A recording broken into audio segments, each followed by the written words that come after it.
7 दिन से junior engineer सड़कों की खाद छान रहे हैं, तो सड़कों का निर्माण कौन करेगा? आए दिन आप सुनते हैं मीडिया के ही माध्यम से, पुल उड़ जाता है, करोल पूछ बह जाता है और इंजीनियरों की बदनामी होती है। पर यह सवाल कोई नहीं उठाता है कि बिहार में कितने प्रतिशत इंजीनियर काम कर रहे हैं और कितने प्रतिशत इंजीनियर सड़कों की खाद छान रहे हैं। अभी बिहार में बहुत ही अभियंताओं के लिए दुर्भाग्यपूर्ण स्थिति है कि हमारे मुख्यमंत्री जी खुद एक अभियंता हैं, उसके बावजूद भी बिहार सरकार में अभी विभिन्न कार्य विभाग जो है, पथ निर्माण विभाग, जल संसाधन विभाग, लोक स्वास्थ्य अभियंत्रण विभाग, ग्रामीण कार्य विभाग, उसमें कनीय अभियंताओं की स्वीकृत संख्या लगभग 10,000 के आसपास है, परंतु वर्तमान में नियमित कनीय अभियंता अभी मात्र 2200 ही बचे हैं। ऐसी स्थिति में विकास कार्यों को अमली जामा पहनाना बहुत ही दुष्कर कार्य हो गया है। कनीय अभियंताओं की कमी, लगातार कमी, इसका एक मुख्य वजह है, जिस कारण से कि उसके कार्यों की गुणवत्ता और उसको पूरा करने पर उसका सीधा असर देखने को मिलता है, क्योंकि एक एक कनीय अभियंताओं के ऊपर कई प्रशाखाओं का प्रभार है।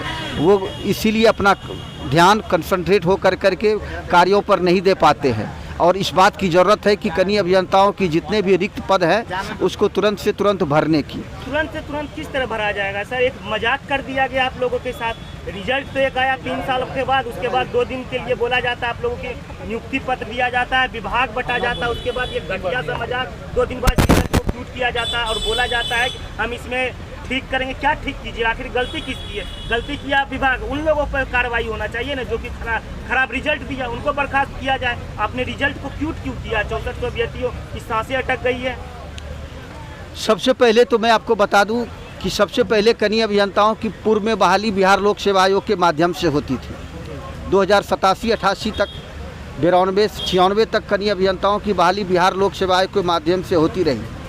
उसके बाद इसका जिम्मा बिहार कर्मचारी चयन आयोग के जिम्मे दिया गया, परंतु वर्तमान मुख्यमंत्री जी के द्वारा तकनीकी पद मानते हुए बिहार तकनीकी सेवा आयोग का गठन किया गया और हालत ये है कि ना उसके पास मेंबर पर्याप्त हैं, ना कर्मियों की संख्या पर्याप्त है। इसी का नतीजा है कि आयोग का कामकाज इतना ढीला रहा है। पूर्णकालिक वहाँ पर अध्यक्ष भी नहीं रहते हैं, वहाँ के अध्यक्ष कई और विभागों का भी काम देखते हैं।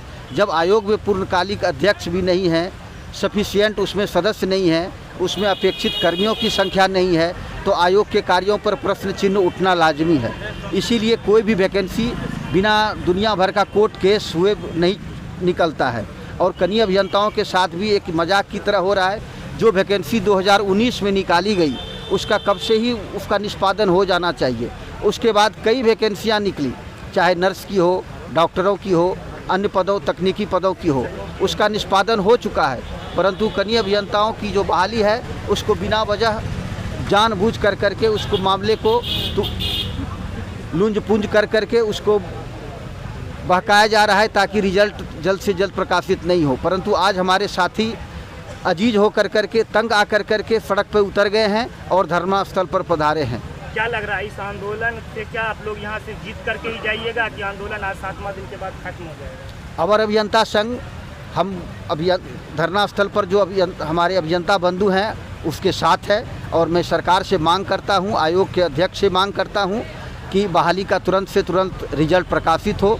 जो भी कोर्ट का ऑब्जर्वेशन है वो आपको देखना काम है। आप उसके मद्देनज़र जो भी प्रक्रिया है, आप कोर्ट का रिजल्ट निकले हुए 3 महीना से ज़्यादा हो गया, इतना दिन में सरकार या आयोग क्या कर रही है?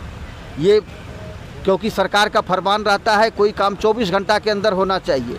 जो न्यायालय का निर्णय है, माननीय उच्च न्यायालय का, उसके आए हुए 3 महीना से अधिक समय हो गया है। इतने समय में कितनी वैकेंसियाँ आती और उसका रिजल्ट प्रकाशित हो जाता। तो ये सरकार और आयोग के ढील सिलाई का ही नतीजा है कि हमारे अभियंता बंधु आज सड़क पर उतरने को मजबूर हो गए। दिलीप कुमार दिनकर, उपाध्यक्ष अवर अभियंता संघ बिहार। हमसे जुड़े रहने के लिए हमारे YouTube चैनल को सब्सक्राइब करें और नई वीडियो की नोटिफिकेशन के लिए बेल आइकॉन को दबाएं। अगर आप ये वीडियो Facebook पर देख रहे हैं तो लाइक जरूर करें और ज्यादा से ज्यादा शेयर करें। धन्यवाद।